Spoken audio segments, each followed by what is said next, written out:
नमस्कार प्यारे साथियों, आप सब कैसे हैं? उम्मीद करते हैं, आशा करते हैं आप लोग अच्छे होइएगा। आज की इस वीडियो में हम आपको बताएंगे आरडीएस कॉलेज का 25 से 29 सेशन का एग्जामिनेशन फॉर्म कैसे भरेंगे। सबसे पहले आपको लिंक दिख रहा होगा रजिस्ट्रेशन का, तो रजिस्ट्रेशन करने के लिए सबसे पहले आपको रजिस्ट्रेशन करना है। आपको बता दें कि आरडीएस कॉलेज का जो वेबसाइट है पूरी तरह बदल चुका है, तो इसलिए आप लोगों को सावधानी से और एकदम बारीकी से चीज़ों को समझना है, ठीक है। थोड़ा भी अगर आप एस्केप करते हैं वीडियो को या अगर थोड़ा भी वीडियो नहीं देख पाते हैं तो आपको मिस्टेक हो सकता है। इन सभी चीज़ों को आपको ध्यान रखना है। तो आपको बता दें 25 से 29 सेशन के लिए आपको उस पर क्लिक करना है। यहाँ पे आने के बाद एप्लीकेशन नंबर, ठीक है। आपने जब फर्स्ट बार एडमिशन लिया था तो आपको मिला होगा एप्लीकेशन नंबर, जिसमें आपने 10 या 20 कॉलेज का नाम डाले थे, ठीक है। वही एप्लीकेशन आपको डालना है और प्रोसीड पे क्लिक करना है। प्रोसीड पे जैसे ही क्लिक कीजिएगा आपका नाम यहाँ पे दिख जाएगा, जो भी आपका नाम होगा, ठीक है। अब आपको यहाँ आना है। यहाँ आने के बाद जो भी आपका मोबाइल नंबर होगा, आपने अप्लाई करने वक्त जो भी मोबाइल नंबर आपने दिया था, ठीक है, वह मोबाइल नंबर को यहाँ पे आपको डालना है, ठीक है।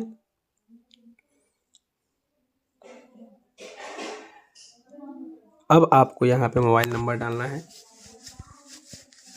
और यहाँ पे नीचे आपको ईमेल आईडी डालना है। जो वही ईमेल आईडी डालना है जो आपके पास पहले से आपने जो फॉर्म अप्लाई किए थे वो होना चाहिए। अगर आपके पास वह ईमेल आईडी नहीं है तो आपको बता दें कोई और ईमेल आईडी भी दे सकते हैं जो हम आपके मोबाइल में लॉगिन हो।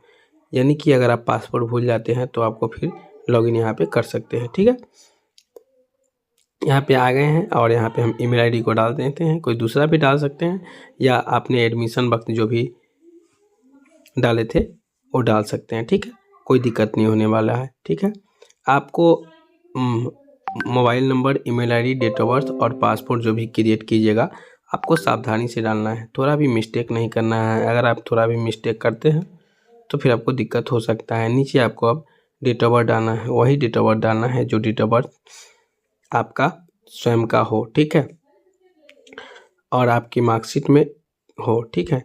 सभी चीज़ों को आपको ध्यान से डालना है। यहाँ पे देखिए हम सब कुछ अपने हिसाब से यहाँ पे हम ध्यान से डाल देते हैं, ठीक है। अब डालने के बाद जो भी पासवर्ड आपको बनाना है अपना पासवर्ड डाल लीजिएगा और रजिस्टर मी पे क्लिक कीजिएगा। जैसे ही रजिस्टर मी पे क्लिक कीजिएगा आपका यहाँ पे जो भी आईडी और पासवर्ड है रजिस्ट्रेशन हो चुका है। अब आपको यहाँ पे ईमेल आईडी डाल करके आपको लॉगिन करना है, ठीक है। ईमेल आईडी डालेंगे और लॉगिन करेंगे, ठीक है। ईमेल आईडी डाल करके जैसे ही लॉगिन करेंगे, लॉगिन करने के बाद जो है आपका जो भी डिटेल्स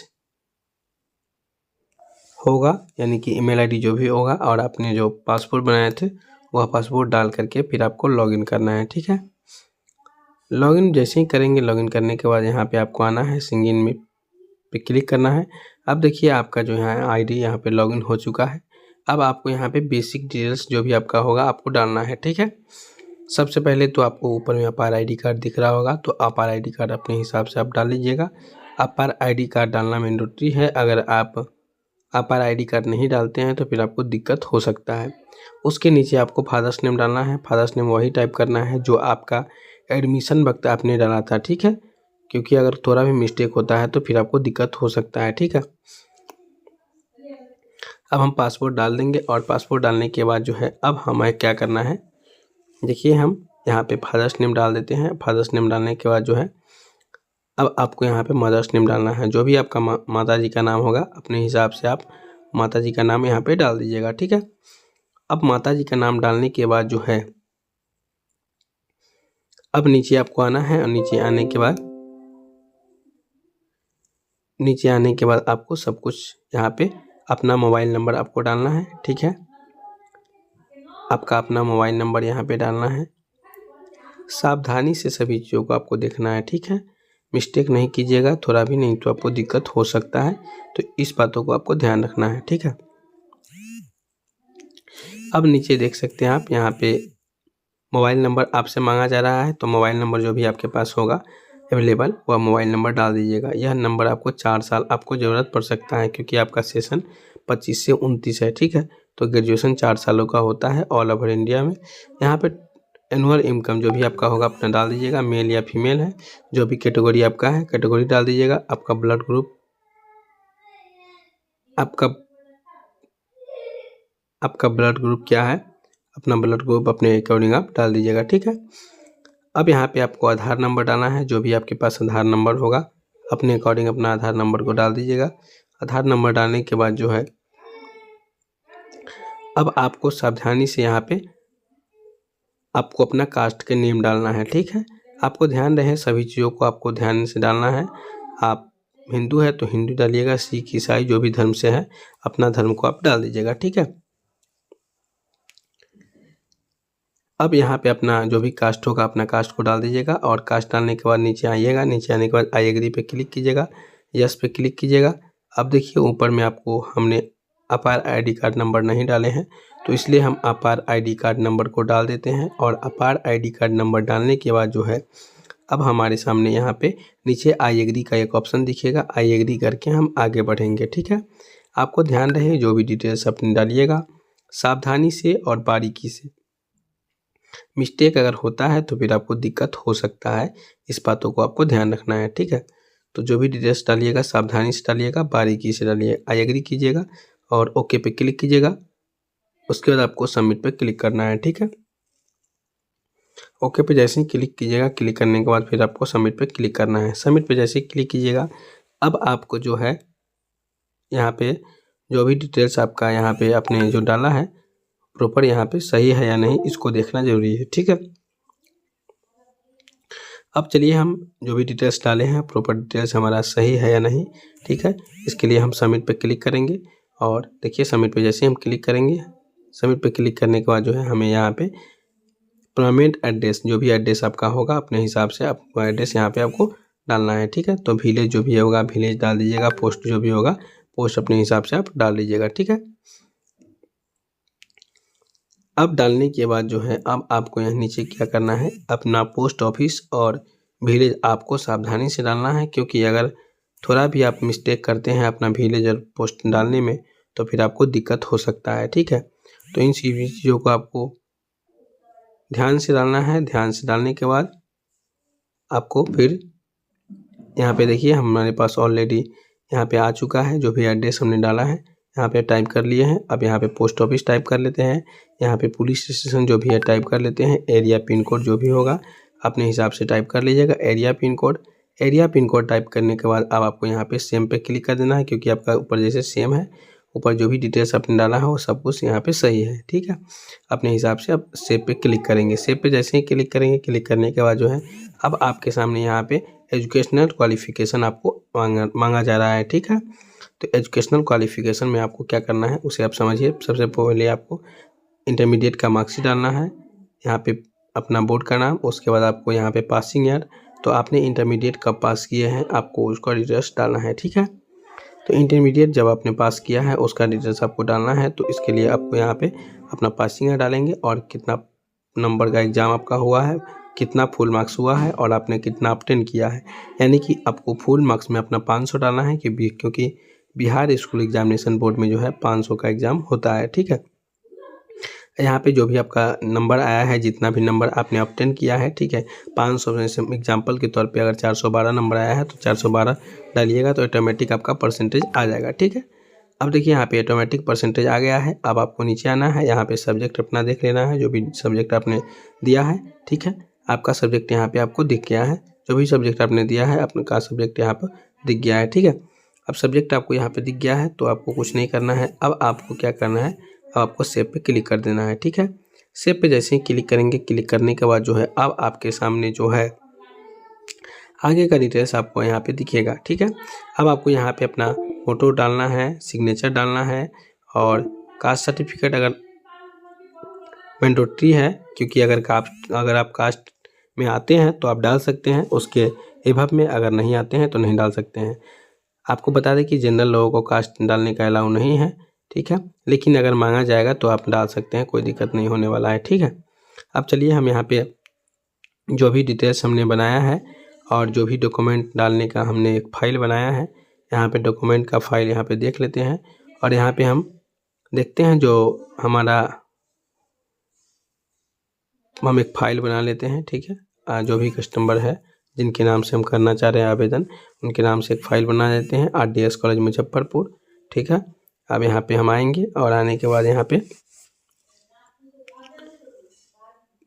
फिर से एक नाम न्यू फाइल बनाएंगे। न्यू फाइल बनाने के बाद जो भी डॉक्यूमेंट यहाँ पे अपलोड करना चाहते हैं हम अपने हिसाब से अपने डॉक्यूमेंट को हम अपलोड कर देंगे। आपको ध्यान रखना है कि बातों को, डॉक्यूमेंट का जो साइज़ है 200 KB से कम होना चाहिए। अगर उससे ज़्यादा का अगर आपका फाइल है तो फिर आपको दिक्कत हो सकता है। तो इसलिए सावधानी से डालें और सतर्क होकर डालें। अगर इस तरह के प्रॉब्लम अगर आता है तो, अगर इस तरह का प्रॉब्लम नहीं आता है तो कोई दिक्कत नहीं है, ठीक है। आप लोग डायरेक्ट भी अपलोड कर सकते हैं। लेकिन हमारे केस में जो भी चीज़ हम डालते हैं अपने हिसाब से सावधानी से स्कैन करते हैं, ताकि थोड़ा भी ब्लर टाइप का ना हो हमारा डॉक्यूमेंट और हमारा जो फॉर्म फिलअप हो उसमें किसी प्रकार की कोई भी किंतु परंतु ना हो, ठीक है। तो हम यहाँ पे अपने डॉक्यूमेंट को स्कैन कर लेते हैं। जो भी डिवाइस, जो भी प्रिंटर मशीन हमारे लैपटॉप या कंप्यूटर के द्वारा अटैच है, ठीक है, उसको हम यहाँ पे डाल देते हैं। और उसको डालने के बाद जो है अब आपको यहाँ पे अपना एक फाइल बना लिए हैं हम, ठीक है। यहाँ पे फाइल बना लिए हैं। अब जो भी डॉक्यूमेंट हम स्कैन कर रहे हैं, ठीक है, अपने डॉक्यूमेंट स्कैन करने के बाद यहाँ पे हम डालेंगे जो भी डॉक्यूमेंट हम स्कैन करना चाहते हैं, ठीक है।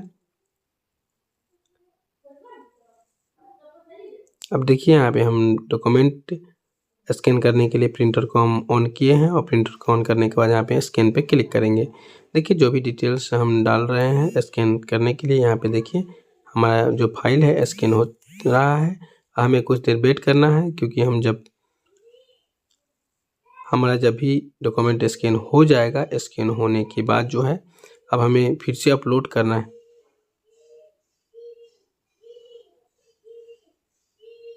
यहाँ पे देखिए जो भी डिटेल्स हैं, यहाँ पे देखिए स्कैन हो चुका है। अब स्कैन होने के बाद जो है अब इसे हम इस जो भी फाइल है उस फाइल को हम साइज़ को कम करेंगे, ठीक है।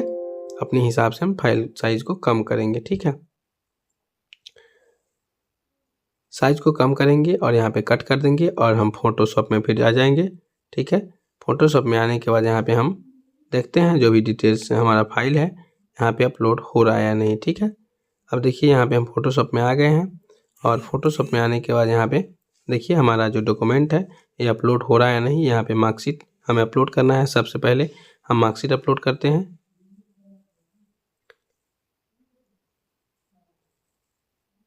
यहाँ पे देखिए हम सबसे पहले हम मार्कशीट को अपलोड करते हैं। देखिए हमारा मार्कशीट जो है इसका साइज़ बहुत 100 KB से ज़्यादा है, ठीक है। तो इससे साइज़ को हम कम कर लेंगे अपने हिसाब से। अगर साइज़ को हम कम नहीं करते हैं तो फिर आपको दिक्कत हो सकता है और हमारा जो डॉक्यूमेंट है अपलोड नहीं हो पाएगा और फिर हमारा फॉर्म अप्लाई नहीं हो पाएगा, ठीक है। अब यहाँ पे देखिए हम फिर से यहाँ पे आएंगे और साइज़ को कम कर देंगे, क्योंकि साइज़ बहुत ज़्यादा है तो साइज़ को कम कर लेते हैं। साइज़ कम करेंगे तो ठीक रहेगा, बेहतर रहेगा हमारे लिए। अब देखिए साइज़ अभी भी ज़्यादा है, बहुत बड़ा है। अब इसे कम करेंगे। अब देखिए हमारा साइज़ जो है अपने हिसाब से हो गया है। अब इसे हम फिर से रीनेम देंगे। रीनेम देने के बाद स्कैन करेंगे और फिर से वहीं पे आएंगे जो प्रोसेस हमने शुरू में कंप्लीट किया था, ठीक है। अब देखिए जो भी प्रोसेस हमने कंप्लीट किया है उसमें आप यहाँ पे आने के बाद अपना मार्कशीट को अपलोड करेंगे। हमारा मार्कशीट यहाँ पे अपलोड हो चुका है, देख सकते हैं साथियों, आप देख सकते हैं आप जो हमारा मार्कशीट है यहाँ पे अपलोड हो चुका है। अब हम फिर से कास्ट सर्टिफिकेट को अपलोड करेंगे। कास्ट सर्टिफिकेट मैंडेटरी है, क्योंकि अगर कैटेगरी में अगर आप आते हैं BC1 BC2 ABC या SC ST, ठीक है, तो आपको कास्ट सर्टिफिकेट देना अनिवार्य है, ठीक है। अब देखिए यहाँ पे जो भी डिटेल्स मांगा जा रहा है डॉक्यूमेंट, उस डॉक्यूमेंट के हम स्कैन करेंगे और स्कैन करने के बाद जो है यहाँ पे हम डालेंगे, ठीक है। क्योंकि डॉक्यूमेंट का जो साइज़ है बहुत ज़्यादा होने से जो है ना परेशानी होता है, तो इसलिए हम अपने आप को लाइव ही फोटोशॉप के माध्यम से कन्वर्ट करके सिखा दिए हैं जो कैसे आपको कन्वर्ट करना है। देखिए हम फिर से कास्ट सर्टिफिकेट आया है, इसको स्कैन करेंगे और स्कैन करने के बाद देखिए हम फोटोशॉप में आ चुके हैं और यहाँ पे हम फिर से कन्वर्ट करेंगे। कन्वर्ट करने के बाद देखिए हमारा जो साइज़ है ये ऑटोमेटिक यहाँ पे आ चुका है, ठीक है। अब इस साइज़ को हम अपलोड करेंगे, ठीक है। साइज़ को अपलोड करेंगे। साइज़ को अपलोड करने के बाद जो है हमारे सामने यहाँ पे जो डिटेल्स है यहाँ पे देखिए अब यहाँ पे दिख गया है। अब देख सकते हैं आप जो हमारा जो डॉक्यूमेंट का साइज़ है ये अपलोड होगा या नहीं उसे हम देखना ज़रूरी है। ठीक है, तो हम देखते हैं जो हमारा जो भी डिटेल्स हमने डॉक्यूमेंट डाले हैं लाइव, तो आपके सामने यहाँ पे अपलोड हो रहा है या नहीं। ठीक है, तो अपलोड करने के लिए देखिए हम फिर से आए हैं और जो भी डॉक्यूमेंट है उसको हम अपलोड करके और फिर फाइनल सबमिट करेंगे। आपको ध्यान रखना है, घबराने का ज़रूरत नहीं है, क्योंकि जो डिटेल्स आप डाले हैं और डिटेल्स आपको प्रॉपर यहाँ पे आपको दिख गया है। ठीक है, तो आपको घबराने का थोड़ा भी ज़रूरत नहीं है। जो भी डिटेल्स हम देखिए यहाँ पे हम डाले हैं यहाँ पे आपको दिख रहा होगा लाइव। ठीक है, अब देखिए अब हम यहाँ पे फ़ोटो अपलोड करेंगे। ठीक है, फ़ोटो अपलोड करेंगे। देखिए यहाँ फ़ोटो अपलोड हो गया है। उसके बाद हम यहाँ पे सिग्नेचर को अपलोड करेंगे। सिग्नेचर को अपलोड करेंगे यहाँ पे देख सकते हैं आप मेरा सिग्नेचर यहाँ पे अपलोड हो चुका है। उसके बाद यहाँ पे कास्ट सर्टिफिकेट को अपलोड करेंगे। देख सकते हैं आप यहाँ पे कास्ट सर्टिफिकेट भी अपलोड हो गया है। अब हम प्रोसेस एंड नेक्स्ट स्टेप पे क्लिक करेंगे। अब यहाँ पे आपको इसका जो है जो आपको दिख रहा है स्क्रीन पे इसका एक प्रिंट आउट लेकर के आपको प्रिंट आउट ले लेना है। और जो भी पेमेंट कीजिएगा आप ऊपर में सबसे ऊपर में आपको दिख रहा होगा पेमेंट का ऑप्शन, उस पर पेमेंट जैसे ही कीजिएगा पेमेंट करने के बाद जो है अब आपको जो है उसका प्रिंट आउट लेकर के अपने कॉलेज डिपार्टमेंट में जो भी डॉक्यूमेंट मांगा जा रहा है उसको आप जमा कर दीजिएगा। चलिए हम पेमेंट काट के दिखाते हैं आपको लाइव। चलिए हम पेमेंट पे क्लिक करेंगे। 1250 रुपये, रेगुलर स्टूडेंट है इसलिए 1250 रुपये कट रहा है। अब यहाँ पे आएंगे नीचे आने के बाद जो QR कोड के माध्यम से पेमेंट करेंगे। देखिए यहाँ पे UPI है, यहाँ पे जनरेट QR कोड पे क्लिक करेंगे और देखिए हमारा जो QR कोड है यहाँ पे जनरेट हो चुका है। अब इसमें हम पेमेंट कर देंगे। देखिए यहाँ पे पेमेंट जो है हमारे जो भी फ़ोनपे गूगल पे के माध्यम से हम करना चाहते हैं हमारा पेमेंट हो चुका है। भविष्य के लिए अब इसे आप प्रिंट आउट कर लेंगे। यही प्रिंट आउट आपका जो है चालान हुआ, आपका कॉलेज का जो चालान है यही प्रिंट आउट हुआ। अगर यह प्रिंट आउट अगर कॉलेज में आप नहीं देते हैं तो फिर आपका एडमिशन होना या एग्जामिनेशन फॉर्म भरना बेकार चला जाएगा। ठीक है, तो इसलिए इसको सुरक्षित रखिएगा, कम से कम 2 प्रिंट आउट लेकर के रख लीजिएगा ताकि भविष्य में इसका काम आपको दे सके। तो साथियों आपने देखा कि RDS कॉलेज फर्स्ट सेमेस्टर 2025 से 29 सेशन का एग्जामिनेशन फॉर्म कैसे भरेंगे, एकदम लाइव प्रोसेस के साथ न्यू वेबसाइट जो चेंज हुआ है हमने आपको बताए हैं। उम्मीद करते हैं और आशा करते हैं हमने जो प्रोसेस आपको बताए हैं यह प्रोसेस अगर आपको अच्छा लगा होगा और चैनल पे पहली बार आए होइएगा तो चैनल को सब्सक्राइब अपने दोस्तों अपने साथियों में भी शेयर कर दीजिएगा। तब तक के लिए जय हिंद दोस्तों, हम मिलते हैं आपसे किसी नेक्स्ट वीडियो में। धन्यवाद।